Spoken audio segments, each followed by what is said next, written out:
So made a little contact out on the racetrack. Nocaduna will go back out. In front, though, it's Grant Enfinger. Brandon McReynolds running second. Now, we talk about dance partners. Who is going to work with who as we're under 10 laps of racing to go? And then maybe who's going to work with who on the last lap. Exactly. I mean, you don't want to make your move too early here because that same thing that you do is available to everybody else. Larry McReynolds probably more nervous than he was back here in 1992 when Davey Allison went to victory lane, and we're seeing problems out of the 4. He's wiggling. Could he be out of fuel? I guess he must be out of fuel. He's trying to wiggle it. Remember, last pitted on lap number 17. Ray just came on the radio, said the engine stopped, not running. Going to try to come to pits. The guys are up on the wall. They've got a fuel can. That's got to be making the 41 and some other guys think a bit. He was running second. And fuel, the big question now, can he get around? He's stopping in turn 3, just on the apron in turn number 3. Remember, the fuel pickups are in the right rear corner of these cars. If Brandon had been run around on this 33-degree banking, that fuel will run away from that pickup. The thing actually could have fuel in it, but it ran away from the pickup and it can't pick it back up.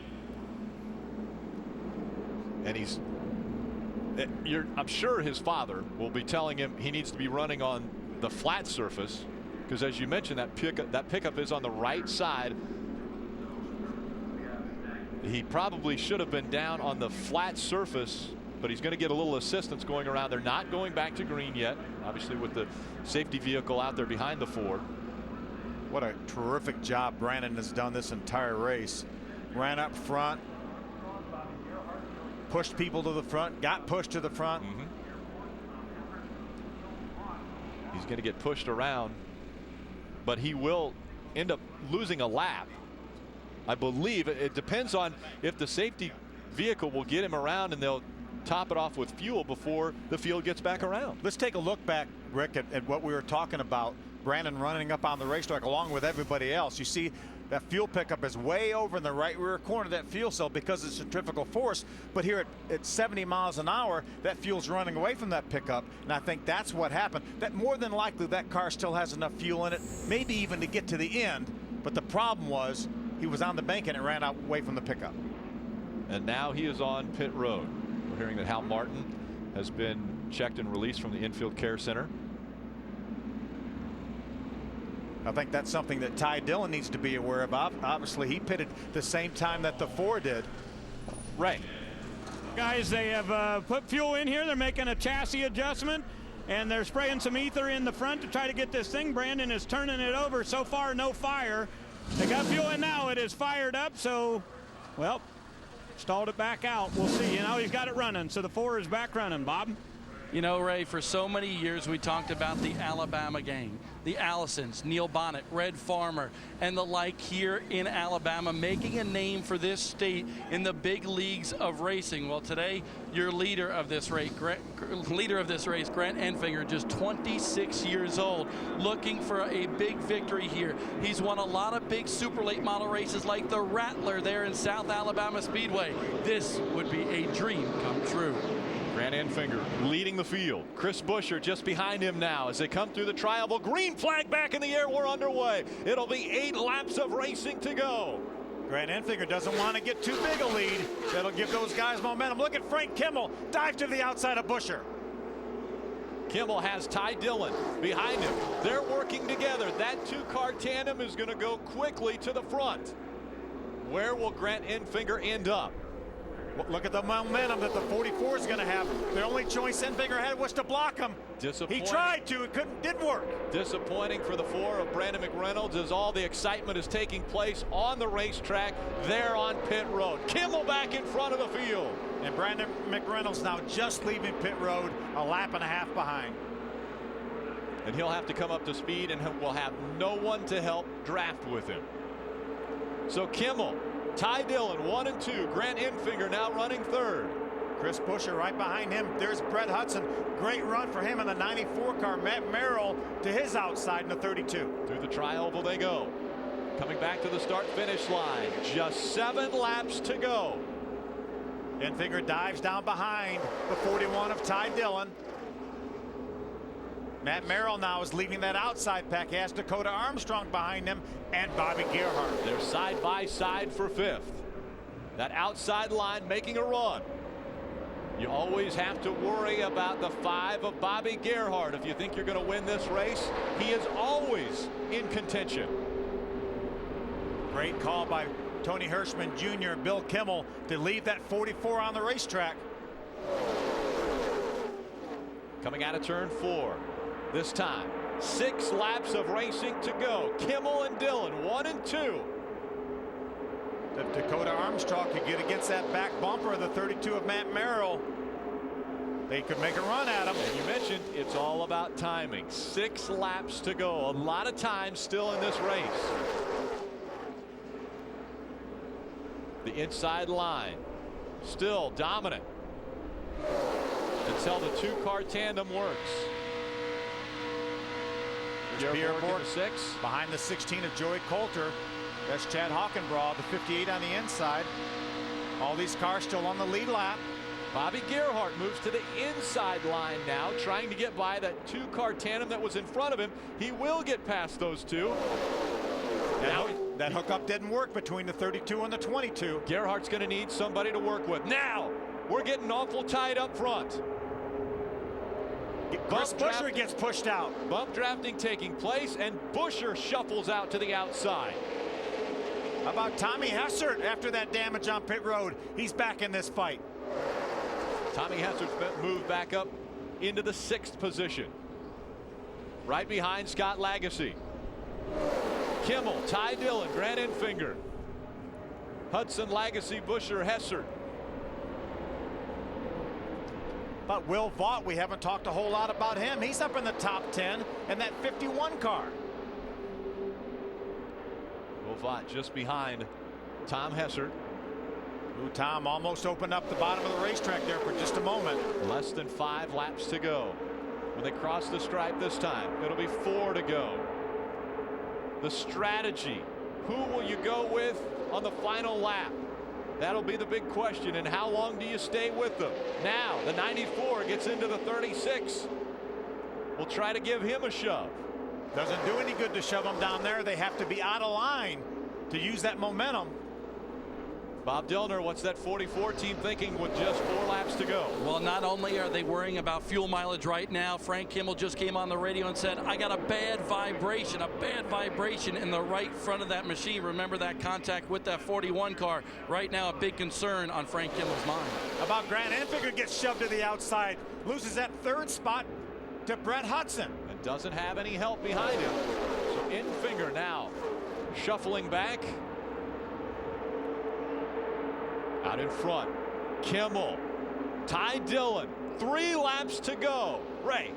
Hudson put Enfinger out. They pushed him up too tight, and Billy O'Day saw that. He said, if I see that 94 coming up to push on you, I'm going to let you know you're going to have to make a hard right to go around that 44.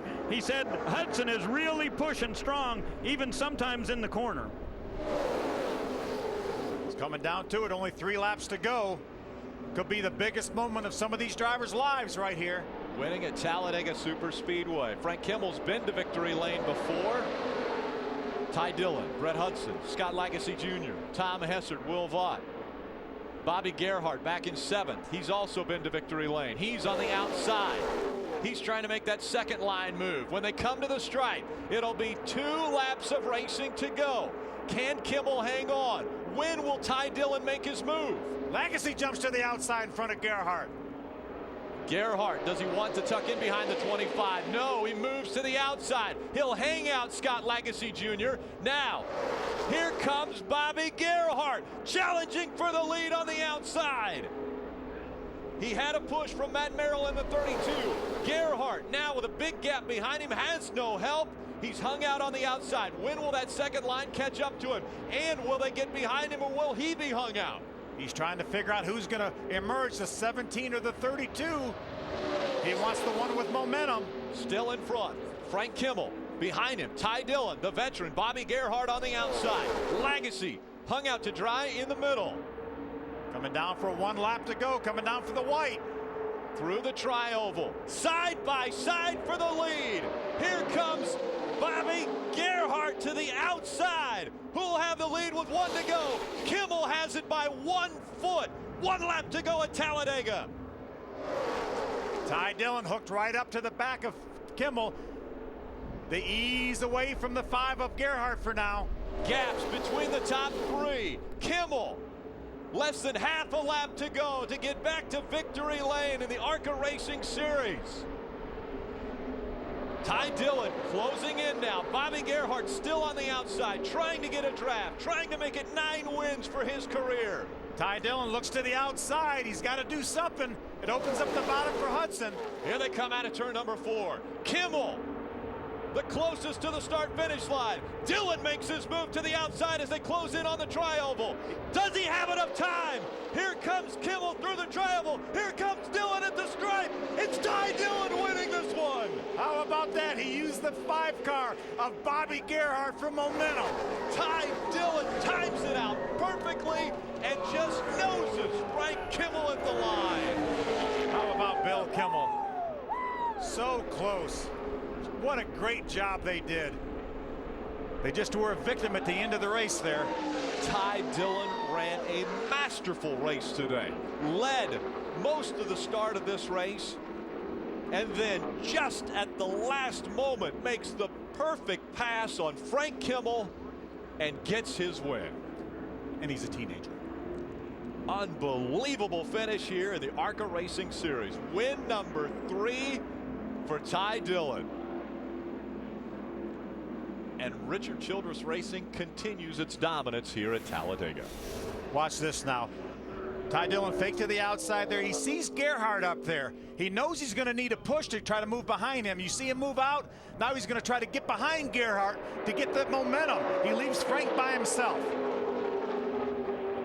Frank Kimmel hung out, coming through the tri-oval, and oh so close.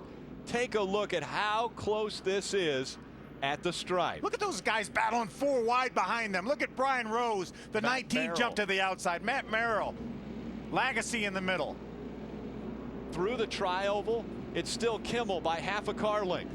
And then the surge right as they come to the stripe, and Ty Dillon beats Frank Kimmel by a half a car length. Great strategy by Scott Nassett and his entire bunch. They pitted on lap number 17. They made it all the way. Ray Dunlap. I'll tell you what, Phil, we are in pit stall number 1, and the start-finish line's only about 175 feet from here, and you looked at me and said, who won? I said, I have no idea. I know, I looked at you and I'm like, who won? And you said you, and I was like, unbelievable. I tell you what, all the guys back at the shop, the body shop, engine shop, fab shop, body shop, everybody, I gotta give a shout out. This car has been massaged since Daytona. It's all because of them. Ty Dillon, how about that? Okay, now we get away from super speedway racing, and the rest of the schedule is ahead for you. What's the plan? Well, we've been busy at the shop, and I think we got a good game plan for the season. Ty's pumped up. He's ready to get racing. All right, congratulations. Go enjoy victory lane. First victory of the season goes to Ty Dillon, and what an unbelievable finish, guys, at the stripe. Look at the disappointment on the face of Frank Kimmel. Oh, so close to getting win number 75. Look at Bobby Gerhart come up behind him, saying that was a great race. Bobby Gerhart had a lot to do with Ty Dillon winning that race. Gerhart finished 3rd. and look at the excitement in front of him. What an amazing finish. Brett Hudson comes home in 4th. Chris Buescher was 5th. Unbelievable. Ty Dillon, the young man, back to victory lane. We'll hear from him in just a moment.